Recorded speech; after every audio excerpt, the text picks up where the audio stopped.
దేవునికి దాసులమైనట్లుగానే చట్టానికి అధికారానికి కూడా లోబడండి. వాళ్ళు పెట్టిన చట్టాలకు లోబడండి. ట్యాక్సులు కట్టమంటే కట్టండి.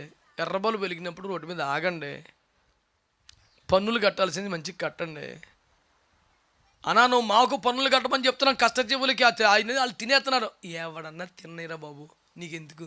వాళ్ళు లెక్క చెప్పుకుంటారు. కట్టకపోతే నువ్వు చెప్పుకుంటావు కదా, నువ్వు కట్టాయి. నేను కట్టుచున్న పనులు సద్వినియోగం అవుతాయనే గ్యారంటీ నాకు కలగట్లేదు. నేను కట్టకో తీసుకెళ్ళి అందులో పారేస్తారు. ఊసలన్నీ సద్వినియోగం అవుతాయి. ఎందుకు వచ్చిన పరిమాణాలు పైచ్చి మాటలు?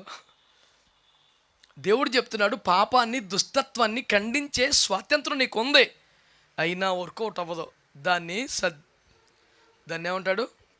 వినియోగపరచక స్వాతంత్రాన్ని చట్టాలకి మాటలకి లోబడి ఉండండి.